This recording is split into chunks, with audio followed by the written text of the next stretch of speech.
Alhamdulillah wassalatu wassalamu ala Rasulillah nabiyina Muhammadin wa ala alihi wa sahbihi wa man walah wa asyhadu an la ilaha illallah wahdahu la syarikalah wa asyhadu anna Muhammadan abduhu wa rasuluh. Qala Allah Ta'ala fi kitabihil karim ya ayyuhalladzina amanu taqullaha haqqa tuqatih wa la tamutunna illa wa antum muslimun amma ba'd. Sebelumnya saya ucapkan kepada calon jamaah umroh, marhaban biqudumikum, selamat datang dan semoga menjadi umroh yang benar-benar mabrurah, umroh yang makbulah, umroh yang betul-betul menimbulkan ketakwaan kepada Allah Subhanahu wa Ta'ala. Saudaraku dan saudariku, tentunya umroh sebagaimana telah kita ketahui memiliki keutamaan agung, ya. Di mana Rasulullah SAW bersabda, al-umrah kafaratun lima bainahuma. Umroh menuju umroh berikutnya itu menggugurkan dosa-dosa yang ada di antara keduanya. Dan umroh, ya, adalah perkara yang diperintahkan oleh syariat Islam. Sehingga terjadi perselisihan para ulama, apakah hukum umroh itu sama dengan haji? Dalam artian wajib seumur hidup sekali. Pendapat yang saya condong kepadanya, bahwa umroh itu sama dengan haji, tidak ada bedanya. Yaitu wajib seumur hidup sekali. Ya. Dan umroh tentunya ibu-ibu dan bapak sekalian, tujuan kita pergi ke sana tiada lain adalah untuk ibadah. Jadi kita mau pergi umroh, yang harus kita pikirkan adalah bagaimana saya memaksimalkan ibadah selama di sana. Karena kita akan mengunjungi dua tempat yang suci, yaitu kota Madinah yang merupakan tempat hijrahnya Rasulullah SAW, dan kota Makkah yang merupakan kota yang paling dicintai oleh Allah Subhanahu wa Ta'ala. Disebutkan dalam hadis, ahabbul biladi ilallah Makkah. Negeri yang paling dicintai oleh Allah yaitu Makkah. Berarti kita akan mengunjungi dua kota suci. Dan tujuan kita di sana bukan untuk melancong. Bukan hanya sebatas buat pelesiran. Bukan untuk buat jalan-jalan. Tidak. Tapi tujuan kita untuk apa? Ibadah. Ya, makanya yang harus kita patrikan pada diri kita adalah saya selama di sana ingin sungguh-sungguh ibadah, mendekatkan diri saya kepada Allah Subhanahu wa Ta'ala. Saudaraku seiman, oleh karena itu sebelum kita pergi umroh, penting sekali Pak, Ibu, untuk yang pertama memeriksa hati kita tentang keikhlasan kita. Karena tidak mungkin ya, ibadah itu diterima kalau ternyata kita tidak ikhlas. Allah berfirman, wa ma umiru illa liya'budullaha mukhlishina lahuddin. Tidaklah mereka diperintahkan kecuali agar mengikhlaskan amal untuk Allah saja. Jadi kita periksa tuh hati kita, ya. Demikian pula ketika kita sedang di sana pun juga penting Pak Ibu untuk memeriksa hati kita. Kadang kan ada sesuatu yang bisa merusak keikhlasan tuh apa Pak? Selfie. Selfie itu seringkali merusak keikhlasan loh. Ibu misalnya lagi tawaf di Ka'bah atau bapak selfie di Ka'bah, langsung di-upload di media sosial. Ya mungkin kita yang ngelihatnya sih ya husnudon aja. Tapi kan untuk menjaga hati untuk senantiasa ikhlas itu berat, Pak. Sampai Sufyan Ats-Tsauri berkata, ma'alajtu syai'an asyadda min niyati. tidaklah aku meluruskan sesuatu yang paling berat dari niatku. Ya, makanya salafus soleh mereka berusaha menyembunyikan amal solehnya seperti menyembunyikan amal buruknya. Seperti yang diriwayatkan dari Fudail bin Iyad, demikian pula ya ulama-ulama salaf terdahulu yang lainnya. Mereka berkata, uktum hasanatik kama taktum sayyiatik. Sembunyikan kebaikan kamu, amal ya ketaatan kamu sebagaimana kamu menyembunyikan amal keburukan kamu. Jadi Bapak Ibu, penting ya menjaga keikhlasan. Karena kalau kita nggak ikhlas, bukan hanya umrohnya nggak diterima ya, kita pun dapat dosa berat, dosa besar. Bahkan dalam hadis disebutkan orang yang pertama kali dibakar dalam api neraka ternyata orang-orang yang ria. Kata Rasulullah dalam hadis riwayat Muslim itu, salah satu awwalu man yuqda bihim yaumal qiyamah. Ada 3 orang yang pertama kali ya, diputuskan untuk masuk neraka pada hari kiamat. Dalam satu ayat yang lain, salah satu awwalu man tusa'aru bihimun nar. Ada 3 orang yang pertama kali dibakar dalam api neraka. Siapa dia? Kata Rasul, yang pertama orang alim dan qari. Yang kedua orang yang mati syahid. Yang ketiga orang yang suka bersedekah. Nah, orang yang alim dan qari ditanya sama Allah, apa kamu, ya amal kamu apa waktu di dunia? Kata dia, ya Allah, dulu waktu di dunia saya menuntut ilmu, saya mengajarkan ilmu, saya membaca Quran karena Engkau ya Allah. Apa kata Allah? Kadzabta, kamu dusta. Kamu dulu menuntut ilmu karena ingin disebut ulama. Kamu dulu baca Quran hanya ingin disebut qari. Waqad qil, dan kamu sudah mendapatkan predikat itu. Fasuhiba bihi faulqiya finnar, kata Rasulullah. Lalu ia pun diseret dan dilemparkan ke dalam api neraka. Ngeri ya. Ternyata gara-gara niat yang salah, amal yang agung, ya, jadi apa? Jadi sebab masuk neraka. Ya. Didatangkan orang yang mati syahid, ditanya sama Allah, apa amalmu? Kata dia, ya Rabb, qataltu fika hatta ya ustushhitu. Aku berperang di jalanmu ya Allah sampai aku mati syahid. Apa kata Allah? Kadzabta, kamu dusta. Kamu dulu waktu di dunia berperang hanya ingin disebut pahlawan, pemberani. Waqad qil, dan kamu sudah mendapatkan sebutan itu. Lalu ia diseret dan dilemparkan ke dalam api neraka. Ngeri Pak. Makanya dari itu penting ya menjaga keikhlasan tuh Pak. Semenjak kita berangkat sampai kita selesai umroh itu dijaga terus itu keikhlasan. Karena yang namanya setan kan gak suka nih kita amalnya diterima Pak. Setan tuh pengennya gimana caranya supaya amal kita ditolak gitu kan. Nah, terkadang di tengah-tengah perjalanan kita sedang ibadah suka masuk tuh ya ketidakikhlasan itu. Ini bahaya Bapak dan Ibu sekalian. Jadi penting ya untuk terus introspeksi diri, memeriksa hati. Wassalamualaikum warahmatullahi wabarakatuh. Penting kita terus untuk muhasabah ya, agar jangan sampai ketidakikhlasan itu masuk ke dalam hati kita. Kemudian Bapak Ibu, yang harus kita perhatikan juga sebelum kita ibadah, itu penting sekali kita untuk ya menanamkan pada diri kita kesabaran. Karena biasanya Pak Ibu ya, ketika kita mau umroh tuh di Indonesia ini kita sudah punya planning, saya di sana mau sungguh-sungguh ibadah dah gitu.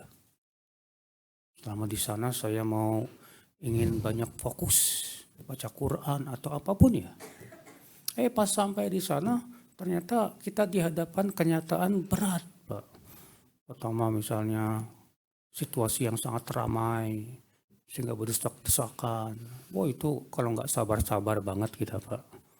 Aduh, kita terkadang emosi Pak. Iya, suka kesel Pak. Dan yang lainnya. Disitulah pentingnya kita sabar Pak dalam apa? Beribadah. Iya, karena kesabaran itu modal utama kita dalam suksesnya ibadah umroh. Makanya Rasulullah SAW sabda apa? Wa ma u'tiya ahadun ata'an khairan wa awsa'a minas sabar. Tidaklah seorang hamba diberi oleh Allah pemberian yang lebih baik dan lebih luas dari kesabaran. Jadi pemberian Allah yang terbaik buat kita itu apa? Sabar, Pak. Ketika kita ibadah umroh, sabar. Sabar ketika tawaf walaupun ramai, sabar ketika sa'i dalam keadaan ramai. Ya. Demikian pula kita pun sabar untuk di sana selama di sana kita banyak ketaatan gitu kan. Ya. Nah, begitu Ibu dan Bapak sekalian.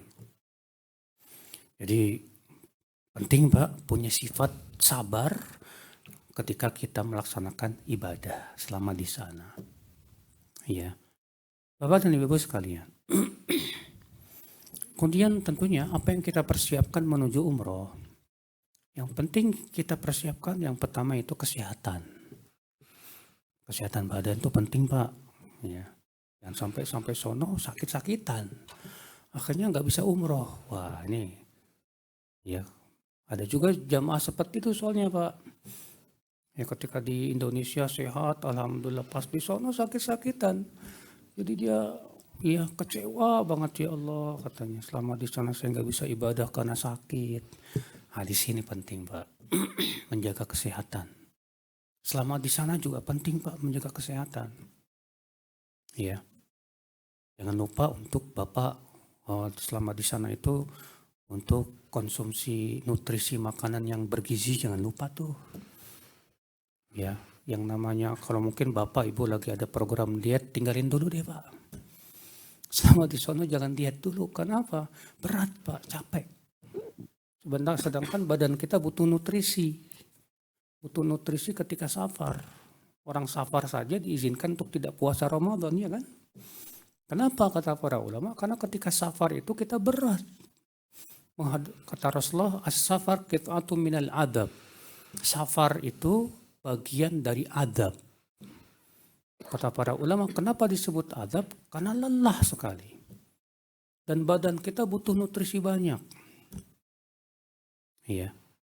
Waktu saya ketemu sama Ustadz Abu Fainan Nuruddin, Ustadz yang di Garut. Dia pulang haji cerita, alhamdulillah Ustadz, saya selama haji sehat terus. Banyak jamaah yang sakit-sakitan katanya. Saya tanya ke Ustadz Abu Fainan, apa sih kuncinya kalau antum bisa sehat terus sama di sana? Ya saya makan banyak katanya. Pokoknya saya makan aja udah. Banyak-banyak saya makan. Ya. Supaya apa? Supaya bisa sehat. Saya mikir ya juga sih. Kenapa? Karena memang badan kita butuh nutrisi saat safar itu. Iya. Saudaraku seiman rahimani wa rahimakumullah jami'an. Jadi ini yang pertama ya, jaga kesehatan Pak, Ibu. Kesehatan badan dan juga yang terpenting tentunya kesehatan hati. Ya. Jangan sampai nih hati kita kena penyakit. Penyakit apa? Penyakit sombong misalnya. Karena bisa umroh jadi sombong. Kena penyakit ujub. Hati-hati, jangan sampai ujub dengan amal soleh. Kata Ibnu Qayyim, ujub yang paling buruk itu ujub dengan amal soleh. Ya, hati-hati ibu-ibu dan bapak sekalian. Kemudian yang perlu kita siapkan juga tentunya, ya, sebelum umroh, saudaraku seiman, saudara-saudaraku seiman, itu duit yang cukup. Emang buat apa duit? Pak, disunahkan ya kita pulang itu bawa oleh-oleh. Ya, untuk kita bagi-bagi ke tetangga. Karena itu sunnah safar. Jadi ketika kita pulang ya ada dua, imam Bapak beli oleh-oleh di sana Sebagian sahabat seperti Jabir, setelah sampai di rumah mereka beli unta disembelih, dagingnya dibagi-bagiin sebagai rasa syukur kepada Allah Subhanahu wa taala. Bapak dan Ibu sekalian. Tapi juga jangan sampai selama di sana kita sibuk belenjong. Ada ya, terutama maaf ya ibu-ibu. Itu ibu-ibu ya selama di Solo tuh ada saya lihat, ya Allah, setiap toko itu dikunjungin, Pak. Pas saya tanya, Bu, ngapain setiap toko kunjungin? Perbandingan harga, Ustadz. Ya Allah, ya Rabbi. Habis waktunya buat belenjong, Pak. Ya, buat shopping. Aduh, sayang banget. Sementara kan kita di sana waktunya terbatas. Sayang banget, lebih baik kita gunakan untuk banyak ibadah deh kepada Allah Subhanahu wa taala. Ya. Ini Bapak dan Ibu sekalian. Nah, ketika kita mau berangkat, kita wajib paham tentang adab-adab safar. Ya. Apa adab-adab safar, Bapak Ibu? Yang pertama disunahkan ketika kita mau berangkat, sholat sunnah dulu di rumah 2 rakaat. Kan disebutkan dalam hadis yang sahih, yang hasan, bahwa Rasulullah SAW kebiasaannya kalau mau safar, beliau sholat 2 rakaat di rumahnya. Iya. Dalam satu riwayat Rasulullah SAW menganjurkan sebelum kita keluar rumah, sholat 2 rakaat di rumah. Iya.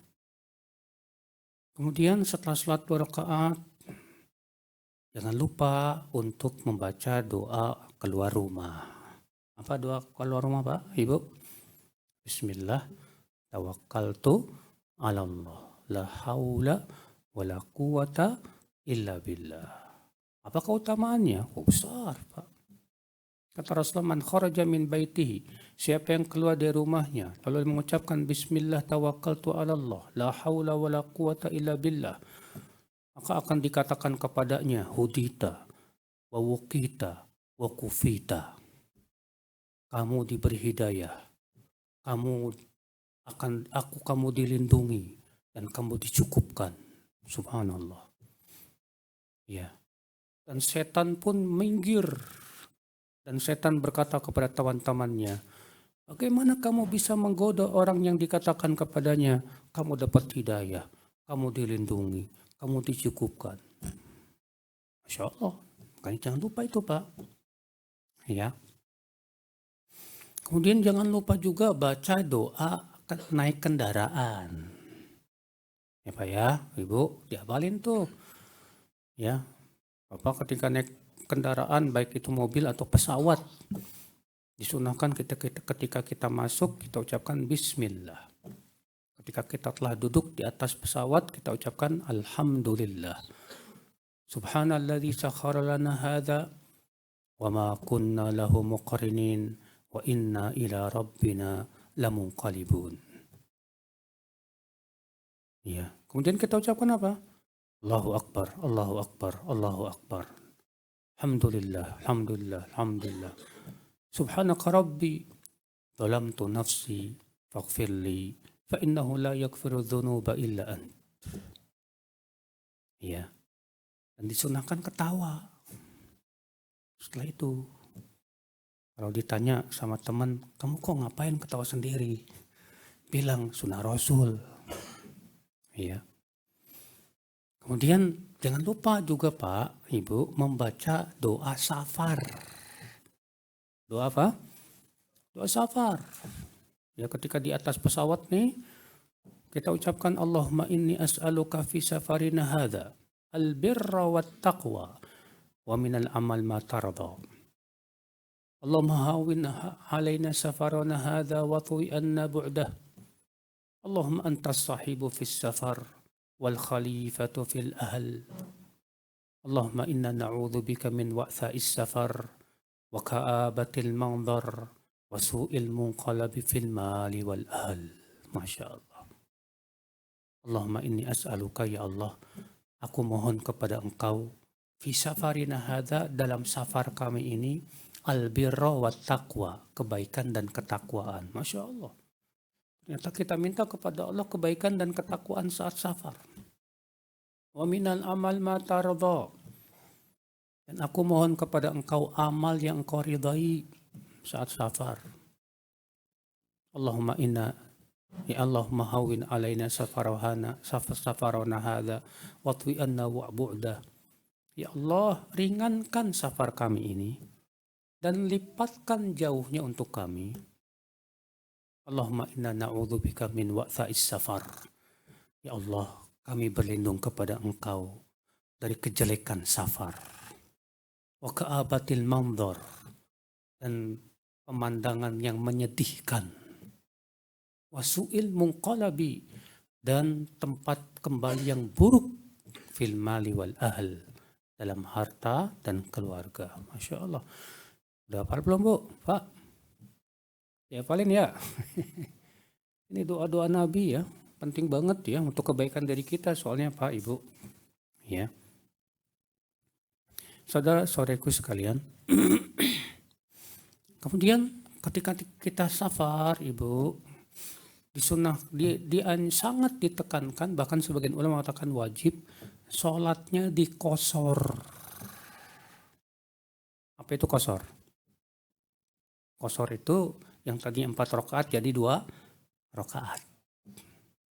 Boleh dijamak ketika perjalanan, boleh. Ya. Nah ini, jadi kalau misalnya, ya sebetulnya Pak, pada asalnya sih memang tidak boleh kita sholat wajib di kendaraan, nggak boleh. Para ulama semua sepakat mengatakan bahwa tidak boleh sholat wajib di atas kendaraan. Kecuali kalau keadaannya terpaksa, misalnya nggak bisa turun. Nggak mungkin kan kita bilang ke pilotnya, Pak turun dulu, mau sholat. Ya, itu nggak mungkin. Ya udah, kita sholat di atas pesawat kalau memang tidak mungkin.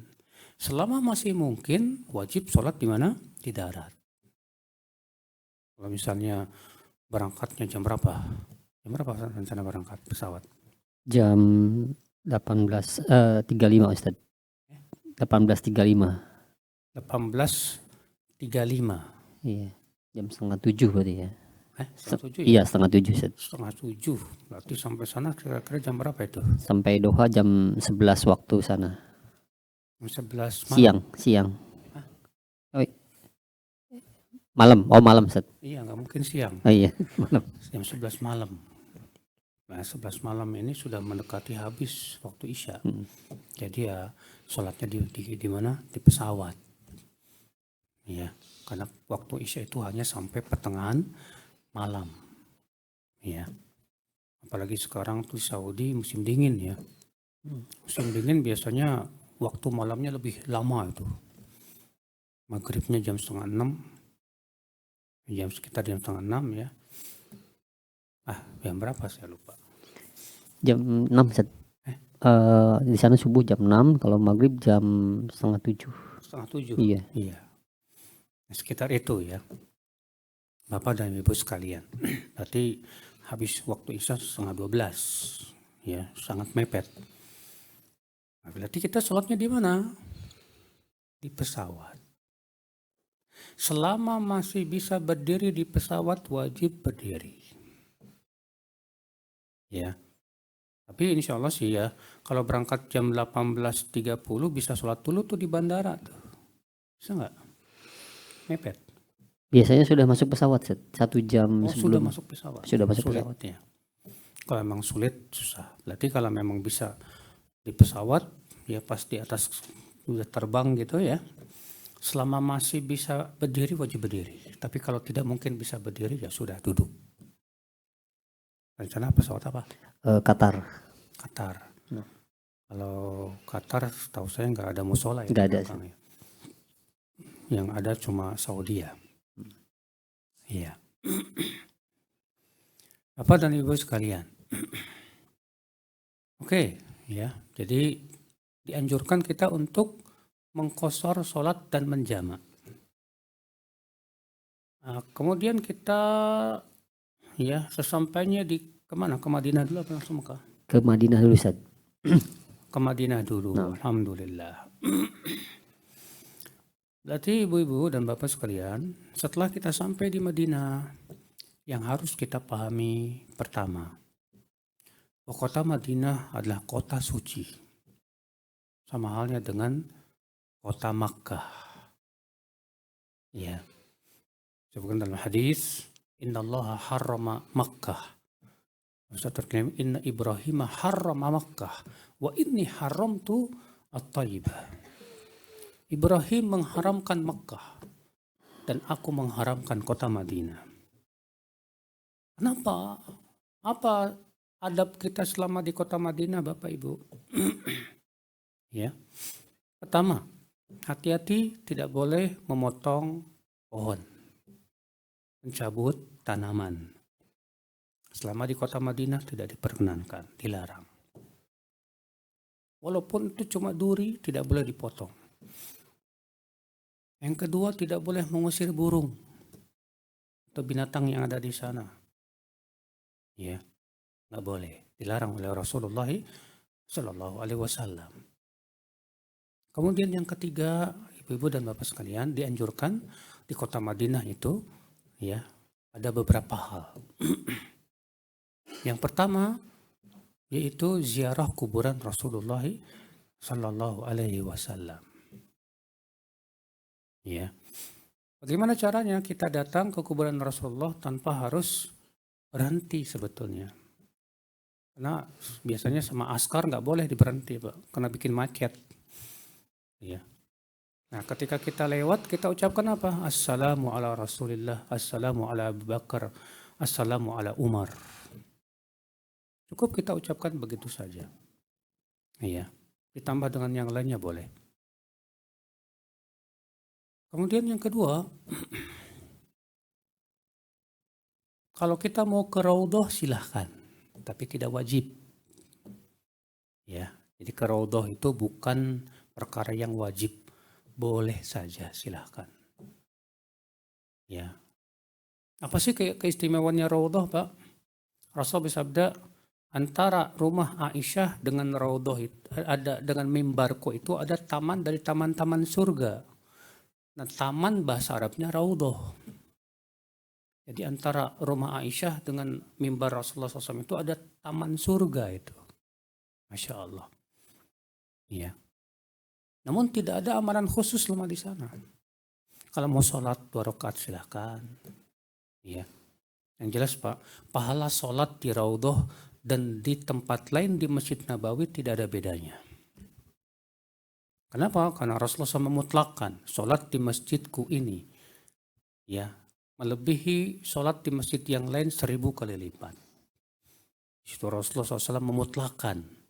Berarti masuk padanya Raudhah. Raudhah pun ya sama pahalanya. Jadi baik di Raudhah maupun di tempat yang lain dari Masjid Nabawi pahalanya sama. Jadi kalau misalnya ibu di sana sampai berdesak-desakan, nggak bisa sholat, nggak usah maksa-maksain. Kita sholat di tempat lain pun sama pahalanya soalnya. Iya.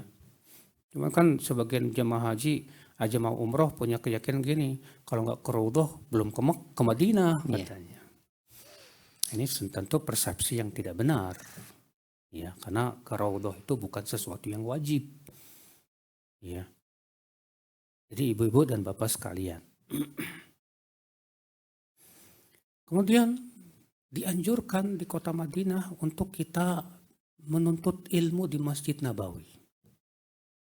Karena disebutkan dalam hadis man roha ilal masjid, man goda ilal masjid aw roha, ya, la yuridu illa an yata'allama khairan aw yu'allima khairan raja'a ka ajril hajj taman hajjatuhu. Siapa yang pergi ke masjid, sebagian ulama mengatakan maksudnya Masjid Nabawi. Ya. Siapa yang pergi ke masjid, tidak ada niat kecuali untuk menuntut ilmu atau mengajarkan ilmu, maka ia pulang dengan membawa pahala seperti pahala haji. Seperti membawa pahala apa? Pahala haji. Ya. Jadi di Masjid Nabawi itu Masya Allah banyak majelis ilmu, Pak.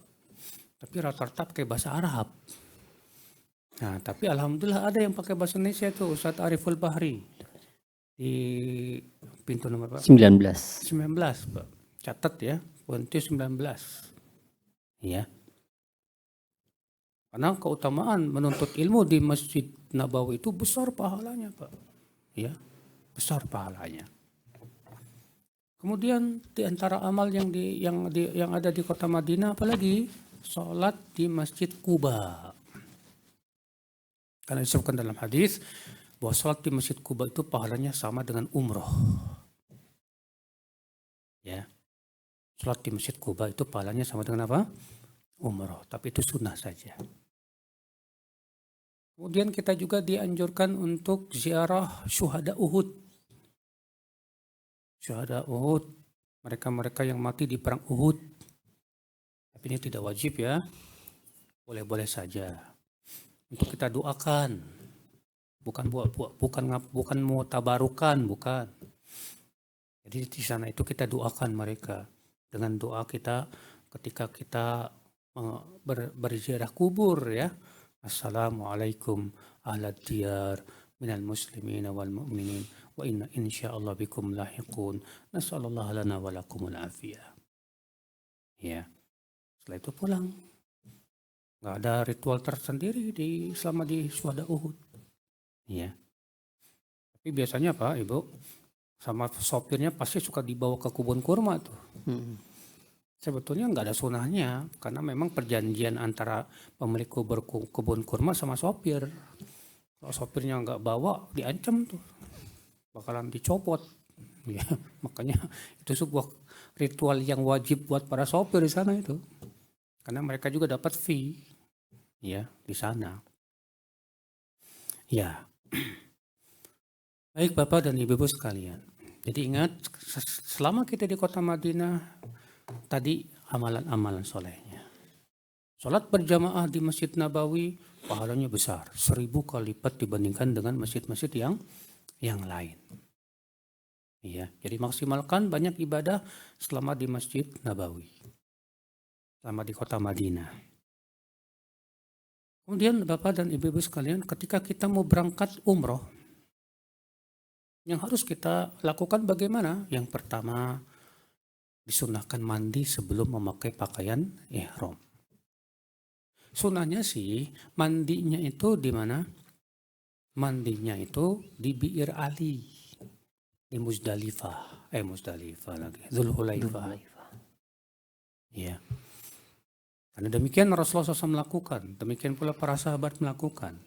Tapi biasanya terkadang repot karena ramai. Maka kalau memang repot, nggak apa-apa mandinya di hotel, Pak. Mandi di hotel, ya. Kemudian baru untuk bapak-bapak pakai pakaian ihramnya baru di mana? Di Dzulhulaifah. Ya. Tapi kalau memang di Dzulhulaifahnya takutnya rame juga, sehingga ngantri rame, ya udah di hotel bapak pakai pakaian ihram bawahan aja dulu. Ya. Adapun atasnya pakai kaos kayak apa kayak gitu. Jadi untuk memudahkan aja, nggak masalah. Kemudian setelah sampai Dzulhulaifah, rencana pakai bis apa kereta? Bis. Kalau pakai bis berarti langsung ke Dzulhulaifah. Ya. Apa yang kita lakukan untuk bapak-bapak? Kalau ibu-ibu mau bebas ya pakai pakaian ya. Tapi ingat ya, yang pakai cadar nggak boleh pakai cadar saat ihram. Yang boleh, yang diizinkan dalam syariat apa? Yaitu mengulurkan kain dari atas, sadel namanya.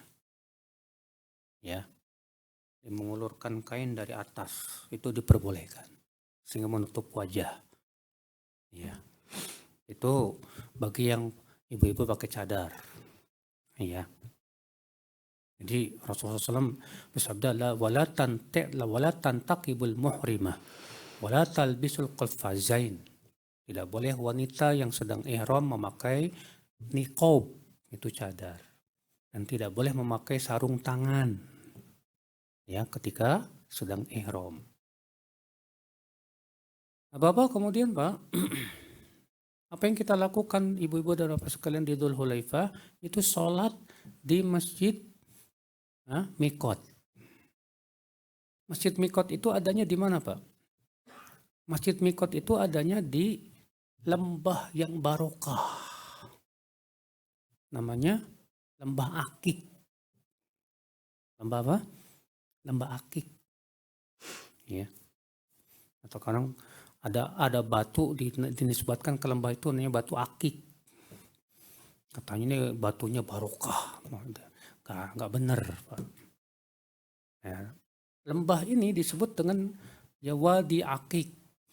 Dulu Rasulullah SAW diperintahkan oleh Allah untuk sholat di sana. Kata Rasulullah SAW, atani atin. Datang malaikat kepadaku dan berkata, ya Muhammad, salli fi hadzal wadil mubarak. Wahai Muhammad, sholatlah di lembah yang berkah ini.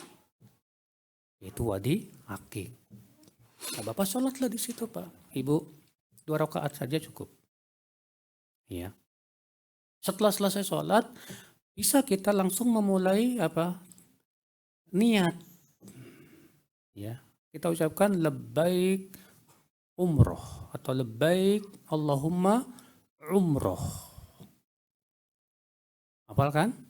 Gampang. Labbaik umroh atau labbaik Allahumma umroh.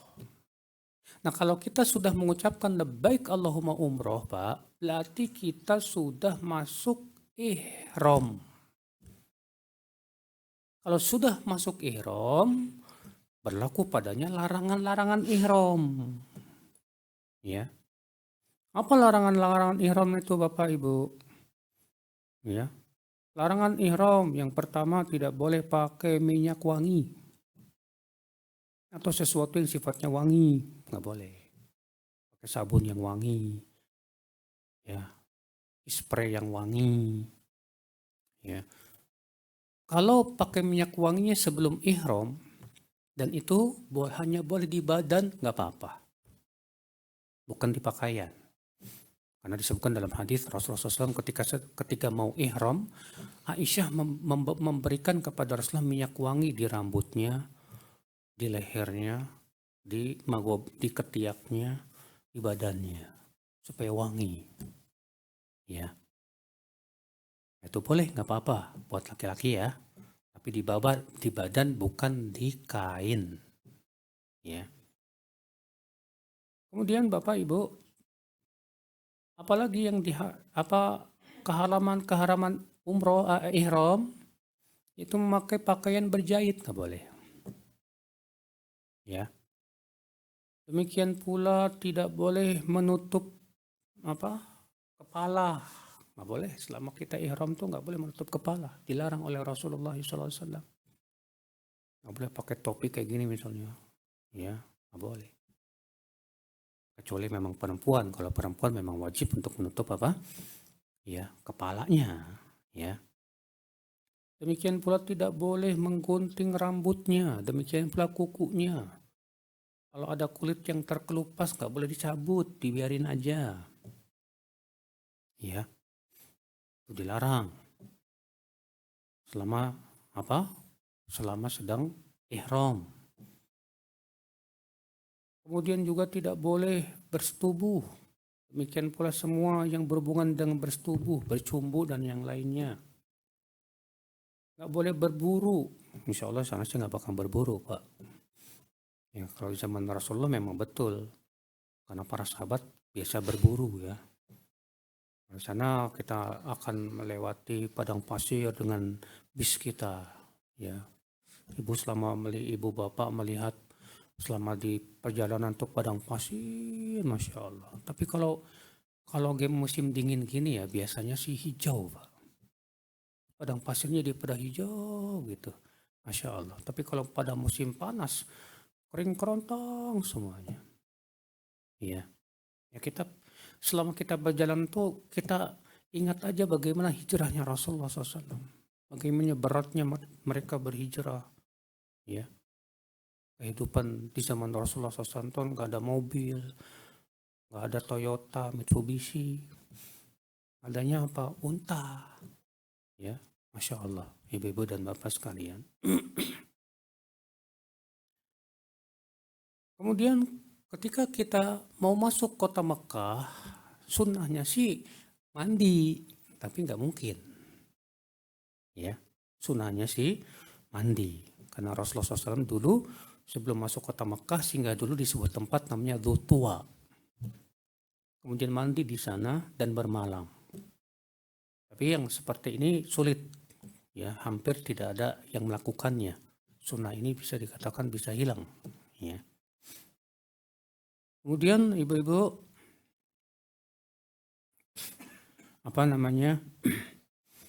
ketika kita sedang ihram tidak boleh pakai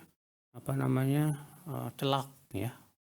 Itu juga nggak boleh, termasuk larangan. Tapi terjadi perselisihan ulama, bolehkah menutup wajah saat ihram karena banyak debu misalnya dan yang lainnya. Kata Ibnu Hajar boleh, nggak masalah. Ya. Baik, setelah sampai di Mekah, alhamdulillah, berarti kita sudah siap-siap mau apa? Umroh. Ya. Setelah kita masuk ke hotel masing-masing sudah dibagi-bagi, segera kita umroh. Baik, tentu ya, bagaimana kita akan masuk dari pintu mana itu nanti kebijaksanaan dari mutawif yang ada di sana, ya. Maka kemudian kita mau tawaf dulu, karena umroh harus tawaf dulu pertama kali. Apa syarat-syarat sah tawaf? Yang pertama niat.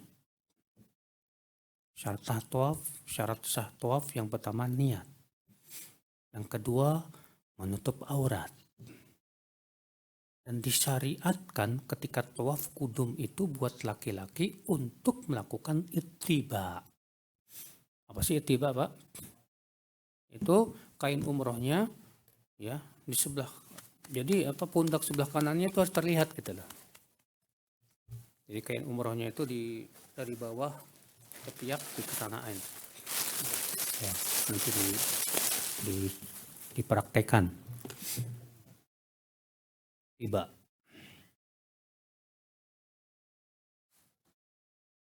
Nah, seperti itu. Itu namanya tiba. Ya.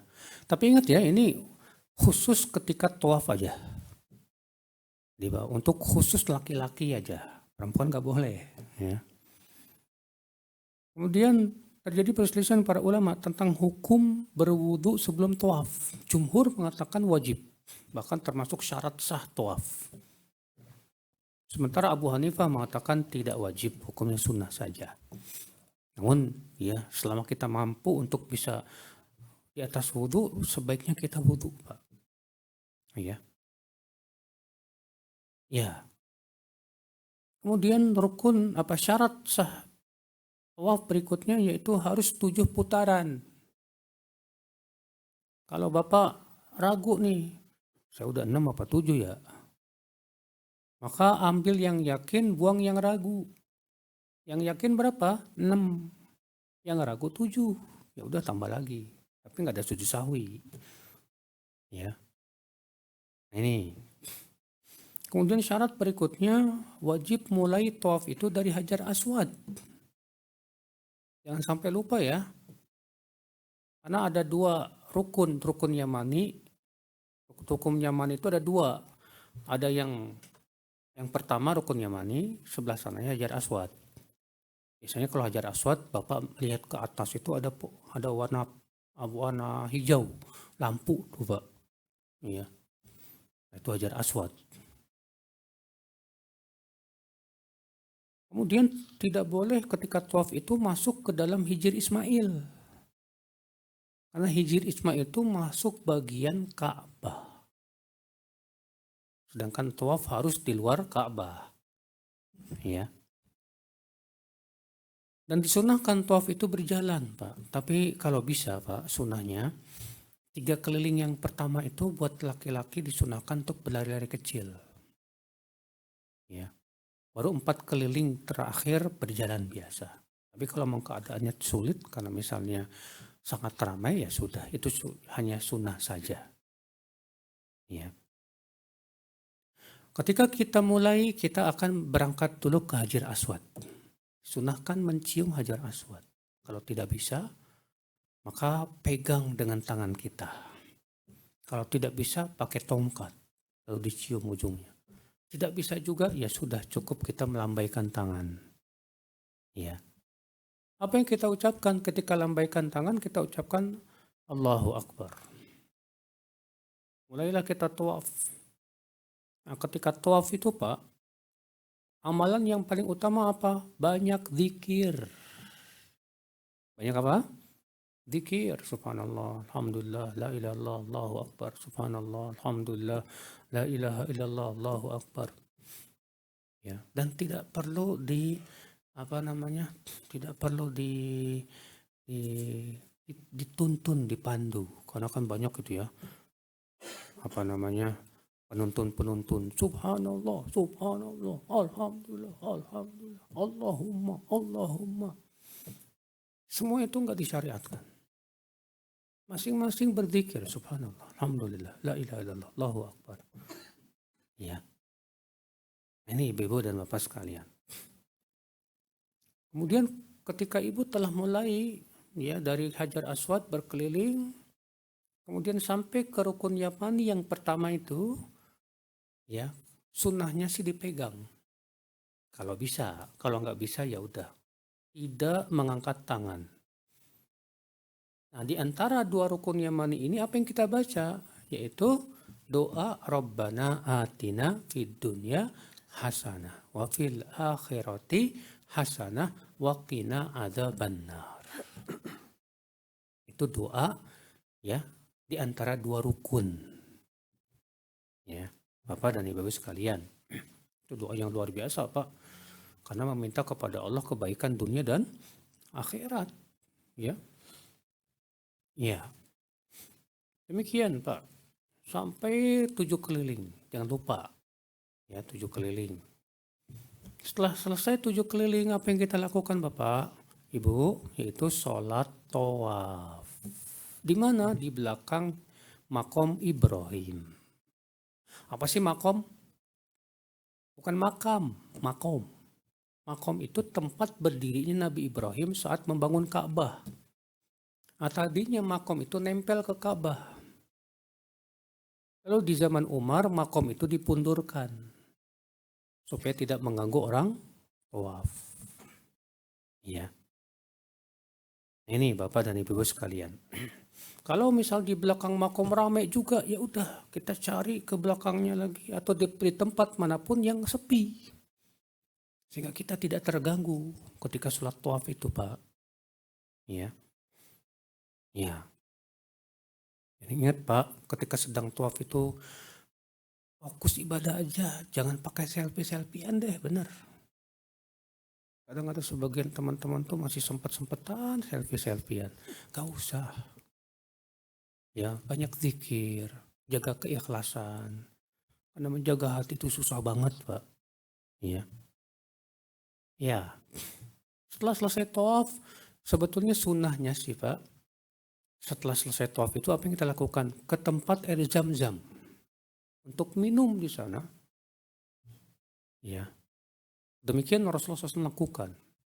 Setelah selesai tawaf, selesai sholat tawaf, pergi ke tempat air Zam-Zam, minum sebanyak-banyaknya. Boleh diguyurkan kemana? Ke kepala. Ya, dulu Ibnu Hajar melakukan itu, Pak. Diguyurkan ke kepala. Lalu berdoa, ya Allah berikan aku hafalan seperti hafalannya Imam Ad-Dhahabi. Ternyata Allah kabulkan. Ya. Ini Bapak dan Ibu sekalian. Setelah minum air Zam-Zam, sunnahnya sih ke Hajar Aswad lagi untuk kita cium. Tapi itu sulit karena saking ramainya. Ya sudah, kalau tidak bisa kita langsung kemana? Ke Bukit Sofa. Untuk apa? Sa'i. Ya. Maka ibu-ibu ketika kita ya berjalan menuju Bukit Sofa dan sudah dekat Bukit Sofa mau naik, kita ucapkan apa? Inna Sofa wal marwata min sya'airillah. Sesungguhnya Sofa dan Marwah itu termasuk syiar-syiar Allah Subhanahu wa taala. Ya. Ya. Dan syarat sah sa'i Pak wajib dimulai dari sofa. Wajib dimulai dari mana? Dari sofa. Ya. Baik, ketika kita naik disunahkan di atas wudhu, tapi tidak wajib. Kemudian ya kita naik ke sofa, lalu menghadap ke Ka'bah. Lalu menghadap ke mana? Ke Ka'bah. Lalu kita ucapkan Allahu Akbar, Allahu Akbar, Allahu Akbar. Ya. Lalu kemudian kita ucapkan apa itu? La ilaha illallah wahdahu la syarikalah lahul mulku wa lahul hamdu wa huwa ala kulli syai'in qadir. Ada bacaan di sini? Ya. La ilaha illallah wahdah anjaza wa'dah wa nasara 'abdah wa hazamal ahzaba wahdah. Baca itu. Setelah baca ini berdoa. Doa apa isinya? Terserah. Ya. Dan doa yang paling bagus itu Pak, mengumpulkan kebaikan dunia dan akhirat. Doa. Dan disunahkan mengulangi sampai 3 kali. Ya, setelah berdoa selesai baca ini lagi. La ilaha illallah wahdahu la syarikalah lahul mulku wa lahul hamdu wa ala kulli syai'in qadir. La ilaha illallah wahdah anjaza wa'dah wa nasara 'abdah wa hazamal ahzaba wahdah. Kemudian berdoa lagi. Sampai 3 kali. Setelah 3 kali udah turun deh. Ya. Turun menuju Marwah. Nah, di antara Bukit Sofa dan Marwah ada Batnul Wadi namanya Pak. Lembah perut lembah. Itu biasanya ada tanda di antara 2 lampu hijau. Disunahkan di situ apa? Jalan cepat. Namanya sa'i. Disebut sa'i itu jalan cepat. Pak. Bukan lari. Saya sering lihat dia malah lomba lari. Wah, cepet-cepetan. Itu mah bukan sa'i namanya. Ya, jari namanya. Sa'i itu jalan cepat. Ya. Nah itu Bapak dan Ibu sekalian. Terus kita banyak berzikir sama sa'i. Sampai ke Marwah, ya, kembali kita menghadap ke Ka'bah di Bukit Marwah itu baca lagi nih.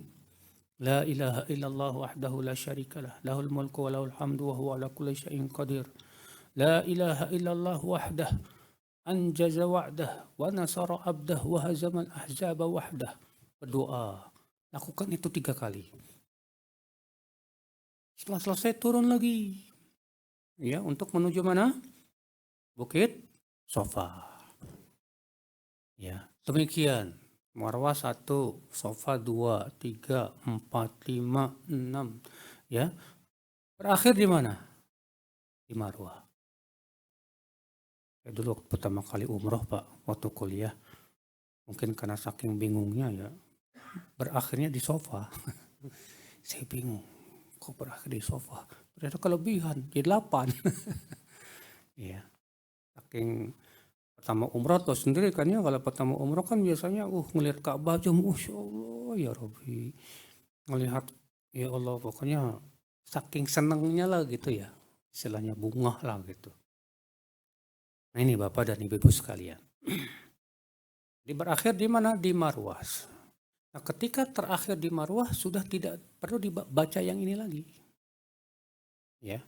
Yang ke-7 pasti di Marwah dan tidak perlu lagi baca yang ini. Ngapain? Tahallul. Ya. Saya nasihatkan buat perempuan lebih baik tahallulnya di hotel aja. Tahallul perempuan cukup diambil rambut segini nih. Potong. Adapun laki-laki ada 2. Yang pertama botak dan itu yang paling utama. Karena Rasulullah mendoakan orang yang membotak 3 kali. Allahumma arhamil muhalliqin. Allahumma arhamil muhalliqin. Allahumma arhamil muhalliqin. Ya, suruh suaminya botak. Biarin jelek juga nggak apa-apa. Ya, yang penting suami dapat pahala besar. Ya.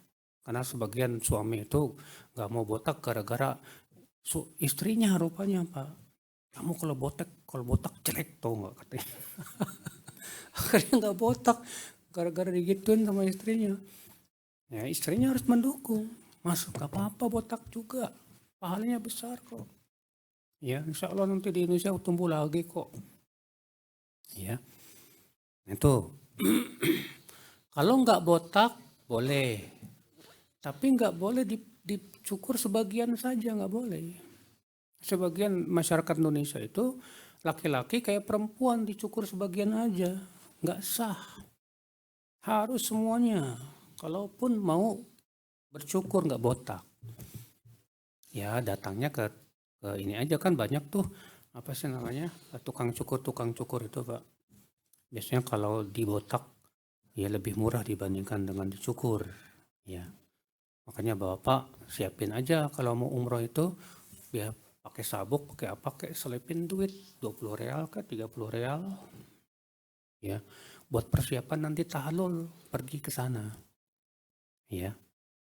Setelah selesai tahallul udah alhamdulillah ya sampai pulang ke hotel pakai baju biasa lagi ya istirahat tidur. Keesokan harinya jangan lupa juga Pak yang apa amal yang sangat dianjurkan selama di kota Mekah. Yang pertama memperbanyak tawaf sunnah. Amal yang paling utama selama di kota Mekah kata para ulama adalah tawaf. Tawaf sunnah. Tapi ingat Pak, kita mau tawaf sunnah jangan sampai ngibulin petugas ya. Karena pengen tawafnya di piringan, pura-pura pakai apa? Baju umroh. Itu namanya nipu. Gimana kita mau ibadah tawaf sunnah tapi dengan cara nipu? Haram. Dosa melakukan dosa menipu di sana tuh gede. Pak. Gak boleh. Apa yang Ustaz di atas? Di atas paling Pak, 7 keliling paling 6 kilo. Bapak kalau jogging 5 kilo, 10 kilo kuat, ya kan? Makanya dari sekarang Pak, latihan. Ya jogging, jalan kaki 5 kilo, 7 kilo, 10 kilo kalau bisa. Latihan jogging aja, sehat insya Allah. Ya, dulu waktu umroh ya sehari bisa 3 kali, pagi sekali, siang sekali, malam sekali. Pulang sampai rumah lumayan, ya turun 5 kilo. Ya, buat ibu-ibu apa yang pengen kurus ya lumayan tuh Pak. Tapi niatnya jangan itu ya, niatnya tentunya untuk dalam rangka ibadah kepada Allah Subhanahu Wa Taala. Dan sholat ya di masjid apa? Di Masjid Al-Haram itu Masya Allah pahalanya Pak 100.000 kali lipat dibandingkan dengan sholat di masjid-masjid yang lain. Makanya luar biasa. Tapi ingat dosanya juga digedein di sana Pak. Bukan hanya pahala, dosanya. Ibu marah-marah sama suami di sana. Dosanya gede banget Bu, hati-hati. Makanya banyak sahabat di zaman dulu ya keluar dari kota Mekah takut. Takut apa? Takut tekor. Lebih banyak dosanya daripada apa? Ya amal solehnya. Bawa apa di sana juga hati-hati matanya dijaga Pak. Banyak yang bening-bening Pak di sana Pak. Hati-hati Pak. Ya orang-orang sono itu. Nanti pas ngelihat istri saya kok jadi jelek sih. Gara-gara bapak matanya nggak dijaga. Hati-hati dosanya jadi gede di sana Pak.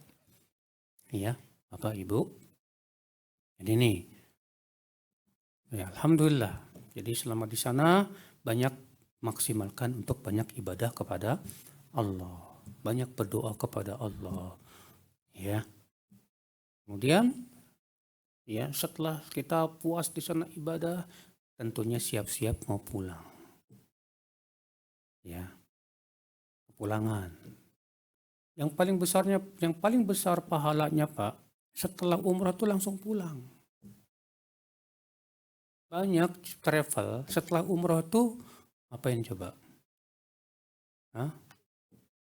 Pergi ke Paris, pergi ke Turki, pergi ke Abu Dhabi itu tidak sunnah, bahkan tidak sesuai sunnah. Karena Rasulullah SAW sabda, "Idza qada ahadukum hajjahu falyarji ila ahli fa innahu a'dham li ajri." Apabila salah seorang dari kalian telah selesai haji atau umroh, hendaklah segera pulang ke rumahnya karena itu lebih besar pahalanya di sisi Allah Subhanahu wa taala. Jadi kalau mau jalan-jalan kalau bisa sebelum umroh aja. Iya. Karena Rasulullah SAW anjurannya begitu Pak, setelah umroh pulang. Itu lebih besar pahalanya di sisi Allah Subhanahu wa taala. Iya. Semoga Bapak dan Ibu umrohnya diberikan oleh Allah kemudahan demi kemudahan. Ya. Dan diberikan kenikmatan ibadah selama di sana dan diberikan keselamatan dan kesehatan terus sampai pulang. Ya, amin ya rabbal alamin. Demikian, barangkali ada yang mau bertanya, silakan. Nah, baik, alhamdulillah, terima kasih banyak Ustaz atas materi yang telah disampaikan.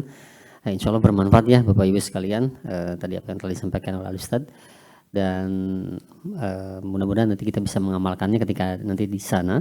Dan jangan lupa itu ada buku kecil, yaitu ada doa-doanya, mungkin bisa dihafalkan ya dari sekarang. Jadi sampai sana tidak usah pegang buku kalau bisa, tapi jika tidak hafal pun tidak mengapa dibawa. Silahkan kepada Bapak Ibu sekalian yang ingin bertanya, bisa menulis melalui kertas atau nanti ya setelah dibacakan semua, jika ada yang masih ingin bertanya lagi, silahkan bisa secara langsung, nanti akan diberikan mikrofonnya.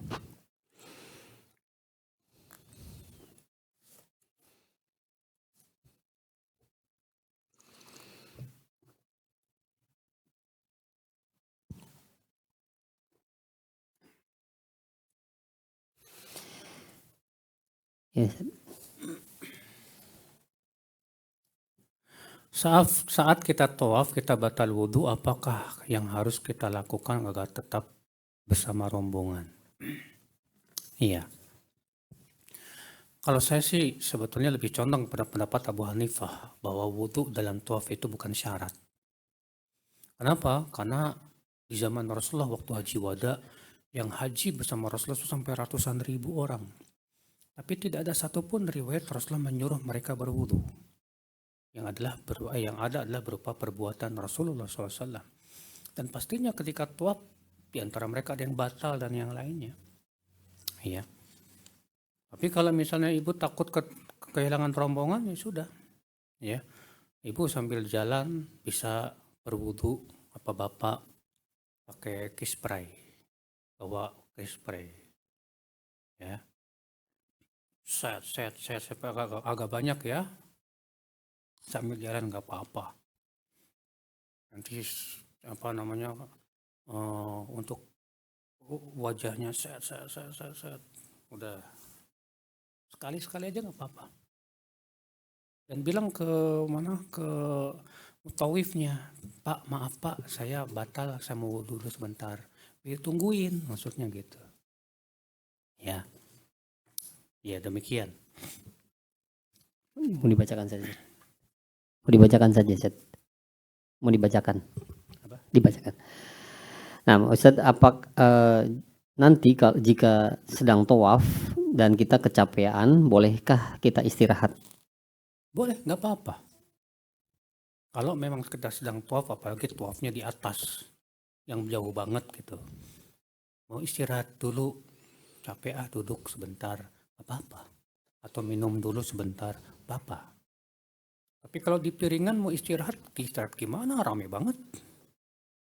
Ya. Kalaupun istirahat dulu nanti bakalan ketinggalan rombongan, Bu. Pasti itu.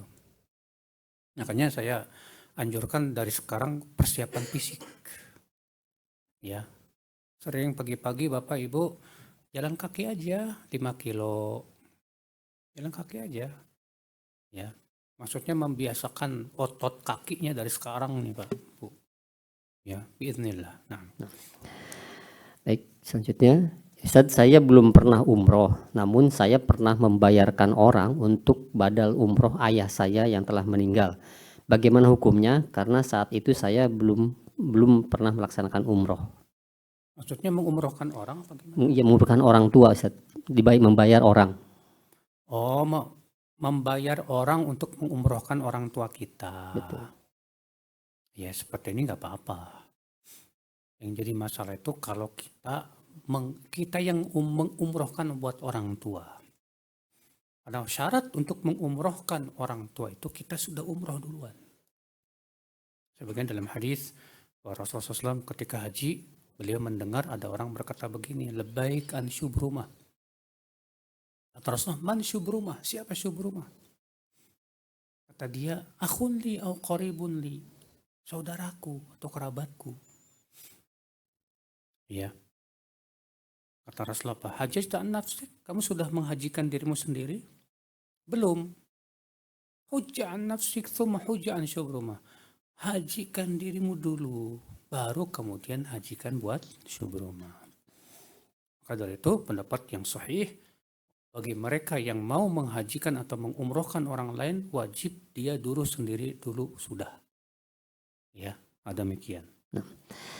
Baik, ada pertanyaan Ustadz, beberapa teman itu ingin menitip doa ketika saya berada di depan Ka'bah Ustadz, yaitu dengan cara dipoto namanya atau video call lalu doa di depan Ka'bah seperti itu. Apakah ini kebiasaan yang dibolehkan? Ini enggak disunahkan, Pak. Di depan Ka'bah sampai video call, kemudian kita berdoa, ya Allah, enggak disunahkan. Kalau kita mau mendoakan silakan. Dan ingat Pak, waktu doa yang mustajab itu ya ketika kita sedang sujud atau sedang sholat, itu waktu yang mustajab. Sebelum salam, ya. Ketika kita tawaf, kita mendoakan teman kita, boleh silakan. Adapun sampai pakai video callan, nggak usah lah Pak. Bilang kepada dia, Pak, ya akhi, temanku, saya sudah mendoakan kamu, nggak perlu pakai video call.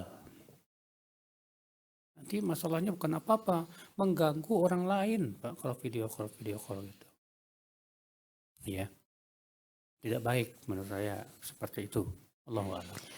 Nah, ini ada dua pertanyaan yang sama mengenai badal umroh orang tua. Ya Ustadz, apakah jika kita membadalkan umroh orang tua kita mendapatkan pahala umroh juga? Lalu ini ada pertanyaan juga, saya umroh yang kedua dan bapak sudah meninggal. Jika umroh kali ini saya niatkan untuk badal umroh bapak dan kemudian saya ingin melaksanakan umroh untuk saya dalam satu perjalanan safar ini, apakah diperbolehkan? Iya. Bapak umroh dulu buat diri sendiri. Setelah selesai umroh, besoknya Bapak misalnya pergi ke Tanim. Ya. Kemudian berniat untuk mengumrohkan buat orang tua. Seperti ini khilaf para ulama boleh atau tidak. Yang dirojikan oleh Syekh bin Baz, Syekh Saleh Fauzan, mereka mengatakan boleh, nggak apa-apa. Berdasarkan perbuatan Aisyah radhiyallahu anha. Karena Aisyah waktu haji bersama Rasulullah SAW kan beliau hajinya haji kiron, tadinya haji tamattu, tapi karena haid beliau pun haji kiron. Haji kiron itu apa sih? Itu haji dan umroh disekaligus-kan. Setelah selesai haji, Aisyah minta ke Rasulullah, ya Rasulullah, aku pengen umroh lagi. Iya. Maka Rasulullah pun menyuruh saudaranya Aisyah yang bernama Abdurrahman mengantar Aisyah ke Tanim. Mengantar Aisyah kemana? Ke Tanim. Kemudian dari Tanim Aisyah pun kemudian umroh. Ya. Sebagian kecil ulama mengatakan itu khusus Aisyah. Tapi dalil pengkhususan nggak ada masalahnya. Untuk dikatakan itu khusus butuh dalil. Makanya ya Syekh bin Baz dan sebagian masyayikh mengatakan nggak masalah. Kalau memang ya kita mau mengumrohkan orang tua kita misalnya setelah selesai kita umroh buat diri sendiri. Ya Allahu a'lam. Nah. Ada pertanyaan, ya Ustadz, jika kita ziarah ke Masjid Kuba dan ingin mendapatkan pahala umroh juga, apakah sholatnya boleh lebih dari 2 rakaat, Ustadz? Boleh, tidak apa-apa. Ya, jadi kita masuk ke Masjid Kuba, kemudian kita sholat 2 rakaat tahiyat. Setelah itu kita sholat berniat sholat duha 2 rakaat misalnya, atau sholat duha 4 rakaat misalnya, boleh, nggak masalah. Nah, Ustadz, mengenai wudhu di pesawat, Ustadz, kita tahu bahwa wudhu di pesawat menggunakan air di toilet agak sulit. Bagaimana jika tayamum, Ustadz? Apakah diperbolehkan saat itu padahal ada air? Selama masih ada air tidak boleh tayamum. Makanya kalau bisa bawa itu botol kispray itu isi air, kan kertas. Ya, kalau nggak bisa ya upayakan gimana. Kalau nggak bisa juga ya terpaksa tayamum baru. Selama masih bisa menggunakan air wajib pakai air. Tapi kalau tidak mungkin lagi baru. Karena Allah mengatakan faman lam yajid, siapa yang tidak dapat air ya fatayammamu, baru boleh tayamum. Selama kita masih ada air tidak boleh tayamum. Begitu ya. Nah, baik, selanjutnya ada pertanyaan, ya Ustadz, bagaimana jika tawaf memakai alas kaki? Itu untuk laki-laki berarti. Tawaf apa ini? Tawaf sunnah. Tawaf wajib mungkin, Ustadz. Hah? Tawaf wajib mungkin. Oh ya. Yang saya tahu Pak, Rasulullah SAW menyuruh kita untuk pakai sendal. Fa'ilam yajid an-na'lain falyalbasil khuffain wal yaqta asfal minal ka'bain. Siapa yang tidak menemukan 2 sendal, kata Rasulullah, silahkan pakai 2 khuf, tapi wajib dipotong di bawah mata kaki. Nah, khuf itu sama hukumnya juga dengan kaos kaki. Ya. Kalau memang kita harus pakai kaos kaki karena dingin banget, silahkan, tapi wajib di bawah mata kaki. Nggak boleh menutup mata kaki. Ya Pak ya. Tapi itu Rasulullah SAW menganjurkannya kita itu pakai sendal. Kecuali kalau tidak ada sendal baru boleh pakai apa? Khuf. Ya. Baik, selanjutnya ada pertanyaan, ya Ustadz, jika kita umroh sunnah, apakah tetap disyariatkan memakai kain ihram atau tidak? Ya, kalau umroh sunnah harus pakai kain ihram, Bapak dan Ibu-ibu sekalian. Harus itu. Ya. Tetap kita umroh. Bapak sekarang umroh ke berapa nih? Siapa yang umroh kedua, ketiga? Baru pertama semua ini. Ada yang kedua, Ustadz. Yang kedua berarti kalau yang kedua umrah sunnah namanya buat Bapak. Karena umrah wajib itu yang pertama. Berarti untuk kedua, ketiga, keempat dan selanjutnya disebut umrah sunnah namanya Pak. Ya. Demikian. Allahu a'lam. Nah. Dan pertanyaan, Ustadz, mohon tips dan triknya untuk memaksimalkan ibadah di sana bagi wanita yang sedang hamil. Ya, yang sedang hamil buat wanita banyak membaca Quran, banyak ibadah ya, seperti zikir. Demikian pula boleh memperbanyak sholat sunnah mutlak, ya, sholat tahajud, sholat duha. Kenapa? Karena ketaatan orang tua itu sangat berpengaruh kepada anak. Ya, ketaatan ibadah itu sangat berpengaruh kepada anak. Ya, Allahu a'lam. Nah, ada pertanyaan, ya Ustadz, ada hadis mengenai jalan ke masjid pahalanya dihitung per langkah. Apakah saat umroh lebih baik pilih hotel yang jalan kaki dibanding hotel yang bintang 5 tapi naik shuttle bus? Mana yang lebih capek itu yang lebih besar pahalanya.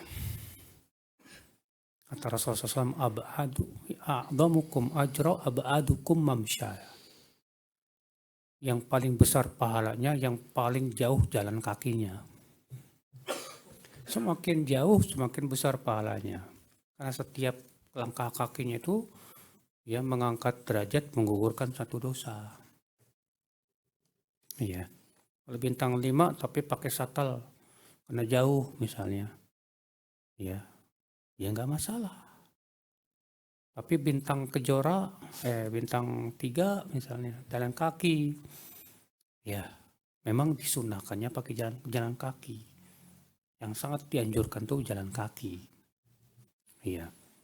Yang jelas mana yang paling jauh itulah yang lebih besar pahalanya. Semakin jauh semakin besar pahalanya. Allahu a'lam. Sudah habis. Mungkin ada pertanyaan tambahan, silakan bisa langsung nanti diberikan mic. Sampai di atas. Alhamdulillah kalau sudah tidak ada apa yang bertanya, semoga yang sampaikan bermanfaat. Subhanakallah bihamdik, asyhadu an la ilaha illa anta astaghfiruka wa atubu ilaik. Assalamualaikum warahmatullahi wabarakatuh.